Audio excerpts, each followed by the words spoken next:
राम राम प्यारे मित्रों, मेरे चैनल भक्त प्रेम में आप सबका हार्दिक स्वागत है। प्यारे मित्रों, हनुमान जी की प्रभु राम के लिए अनन्य भक्ति जग जाहिर है।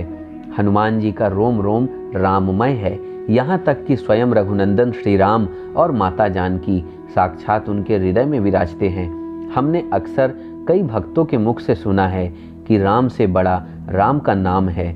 इस लाइन के माध्यम से भक्त जन भगवत नाम की अनंत महिमा के बारे में बताते हैं। यह वाक्य सिर्फ कहने के लिए ही नहीं है, बल्कि स्वयं परम ब्रह्म भगवान राम ने एक दिव्य लीला के माध्यम से यह दिखाया भी है। तो भक्तों, आज हम सभी प्रभु की उस मनोरम लीला को जानेंगे।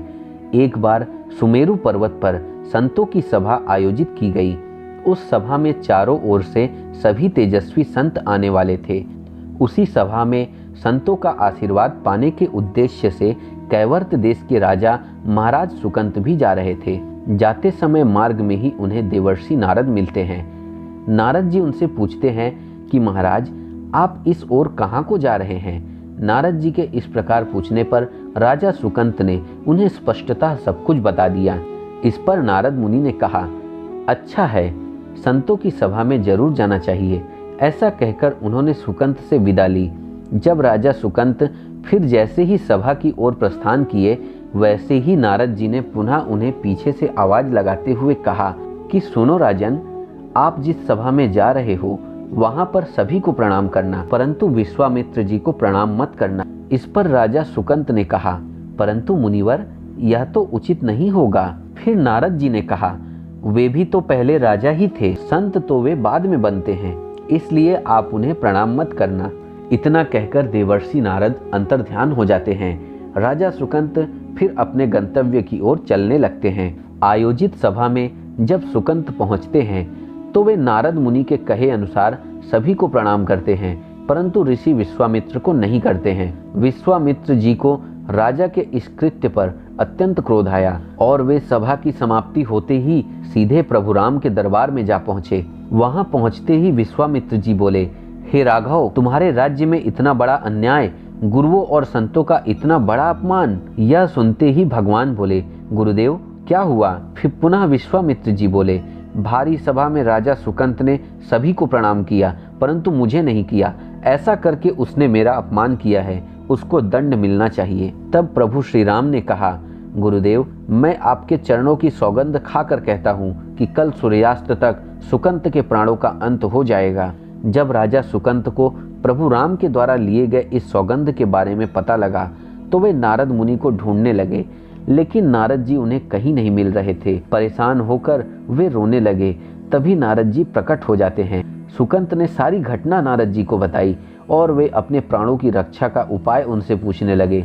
इस पर नारद मुनि ने उनसे कहा कि प्रभु राम से पूरे संसार में मात्र पवन पुत्र की माता अंजनी ही तुम्हें बचा सकती हैं। आप उन्हीं के शरण में जाएं, वे ही आपको जीवन दान दे सकती हैं। इसके बाद नारद मुनि बोले, यदि माँ अंजनी तुम्हें बचाने का वचन दे देती हैं, तुम्हारा बचना निश्चित हो जाएगा और किसी से भी यह मत बताना कि मैंने तुम्हें यह उपाय बताया है। नारद जी के बताए उपाय को सुनकर अब थोड़ी राहत राजा सुकंत को मिली।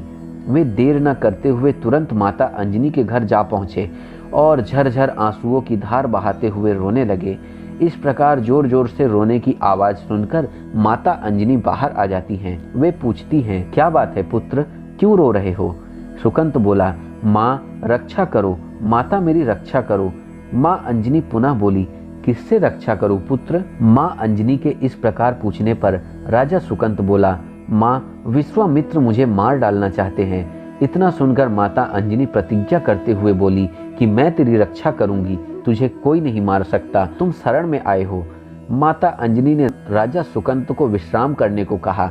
जब सांझ हुई तो बजरंगबली अपनी माता से मिलने आए। माता अंजनी ने अपने लाडले पुत्र से राजा सुकंत का सारा हाल सुनाया, लेकिन माता ने सुकंत को सामने लाने से पहले ही हनुमान जी से उसके प्राणों की रक्षा का वचन मांगा। इस पर हनुमान जी बोले, माता, मैं अपने प्रभु श्री राम के चरणों की सौगंध लेता हूँ कि मैं स्वयं सुकंत के प्राणों की रक्षा करूंगा। इसके बाद माता अंजनी ने राजा को बुलाया। तब हनुमान जी ने उनसे पूछा कि कौन तुम्हें मारना चाहता है? तब सुकंत बोले कि श्री राम उन्हें मारना चाहते हैं। यह सुनकर माँ अंजनी हैरान रह गई और उन्होंने कहा कि तुमने तो विश्वामित्र जी का नाम लिया था। तब राजा बोला, हाँ माता, वे ही मेरे प्राण लेना चाहते हैं, परंतु मारेंगे तो मुझे श्री राम ही। हनुमान जी बोले, अब तो मैंने प्रभु के चरणों की सौगंध ले ली है, तो अब मैं जैसा कहूँ राजन आप वैसा ही करें। हनुमान जी ने राजा सुकंत को उनकी राजधानी में छोड़ा और श्री राम के दरबार में जा पहुँचे। वहाँ जाकर हनुमान जी देखते हैं कि प्रभु राम पूरे साजो सज्जा के साथ सुकंत को मारने के लिए निकलने वाले थे। फिर हनुमान जी पूछते हैं कि हे प्रभु, आप कहाँ जा रहे हैं? तब प्रभु राम बोले, हे हनुमंत, मैं राजा सुकंत का वध करने जा रहा हूँ। इस पर हनुमान बोले, भगवान उसे मत मारिए। प्रभु राम पुनः बोले, मैं अपने गुरु की सौगंध ले चुका हूँ, अतः मैं उसे मारने के लिए बाध्य हूँ। हनुमान बोले, प्रभु मैंने भी उसके प्राणों की रक्षा करने के लिए आपके चरणों की सौगंध ली है। इस पर प्रभु श्री राम बोले, तो ठीक है हनुमान, तुम अपना वचन निभाओ, मैं उसका वध करने जा रहा हूँ। इसके बाद हनुमान जी राजा सुकंत को लेकर एक पर्वत पर जा पहुँचे। उधर प्रभु श्री राम राजा सुकंत को ढूंढते हुए उस पहाड़ी पर जा पहुँचे जहाँ हनुमान जी उसे ले गए थे। सुकंत ने जैसे ही भगवान राम को अपनी ओर आते देखा, वह जोर जोर से रोने लगा। यह देखकर हनुमान जी ने कहा, रोइए मत और मेरे पीछे खड़े हो जाइए। हनुमान जी बोले, आप निश्चिंत रहिए और राम नाम का जाप करते रहिए। प्रभु राम पर पूर्ण भरोसा रखें। लेकिन सुकंत बुरी तरह डरे हुए थे, तो हनुमान जी ने सुकंत को राम नाम मंत्र के घेरे में बैठा दिया। इसके बाद हनुमान जी राम नाम जपने लगे। प्रभु ने जैसे ही सुकंत को देखा तो वे अभिमंत्रित बाणों की वर्षा उस पर करने लगे, लेकिन राम नाम मंत्र के आगे सभी दैवीय बाण विफल हो गए। प्रभु भी मंद मंद मुस्कुराने लगे। अपने भाई के बाण इस प्रकार विफल होता देखकर लक्ष्मण जी को लगा कि हनुमान जी प्रभु राम को परेशान कर रहे हैं, तो उन्होंने हनुमान जी पर बाण चला दिया। उस बाण से हनुमान जी के बजाय तो स्वयं भगवान राम ही मूर्छित हो गए। यह देखते ही लक्ष्मण अपने भाई की ओर दौड़ पड़े। सभी इस घटना को देखकर आश्चर्य में पड़ गए। यह तो होना ही था, क्योंकि बजरंगबली के हृदय में स्वयं प्रभु श्री राम बसते हैं। उधर प्रभु राम की मूर्छा जैसे ही टूटी, वे हनुमान जी की ओर दौड़े। प्रभु ने देखा कि हनुमान जी की छाती से रक्त बह रहा है। वे अपने भक्त को इस अवस्था में नहीं देख पा रहे थे। प्रभु अपनी आंखें बंद कर लेते हैं और बार बार हनुमान जी की छाती पर और सिर पर हाथ फेरने लगते हैं। जब हनुमान जी ने ऐसा देखा तो उन्होंने तुरंत सुकंत को अपनी गोद में बैठा लिया और इस बार जब प्रभु राम हनुमान के सिर पर हाथ फेरने गए तो इस बार उनका हाथ सुकंत के सिर पर जा पड़ा। भगवान अपने कमल नयन खोलकर मुस्कुराने लगते हैं। उसी समय हनुमान जी महाराज बोल उठते हैं, हे नाथ, अब तो आपने स्वयं इसके सिर पर हाथ रख दिया है। अब तो सब कुछ आपके हाथ में है, इनकी मृत्यु और इनका जीवन भी। हे भगवान, आप ही सुकंत के जीवन की रक्षा कीजिए। इस पर प्रभु राम बोले, लेकिन हनुमान, गुरु जी को दिए वचन का क्या होगा? तभी गुरु विश्वामित्र जी सामने से आते हुए दिखाई दिए। यह अवसर राजा सुकंत नहीं चूके। उन्होंने गुरु जी से करबद्ध क्षमा मांगी। गुरुदेव विश्वामित्र ने अंततः उन्हें क्षमा कर दिया। वे बोले, हे राम, आप भी इसे क्षमा कर दें। विश्वामित्र ने सुकंत से पूछा कि राजन, आखिर किसके कहने पर तुमने ऐसा कृत्य किया? राजा सुकंत कुछ कहते इससे पहले ही नारद मुनि प्रकट हो गए। उन्होंने सारी घटना विश्वामित्र से कह सुनाई। तब विश्वामित्र जी ने पूछा, देवर्षि, आपने ऐसा करने को क्यों कहा? तब नारद जी बोले कि प्रायः भक्तजन मुझसे पूछते हैं कि प्रभु राम बड़े हैं या फिर राम नाम।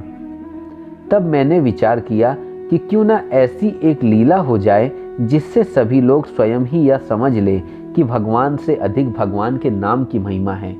धन्यवाद मित्रों, आज के लिए आज्ञा चाहता हूँ।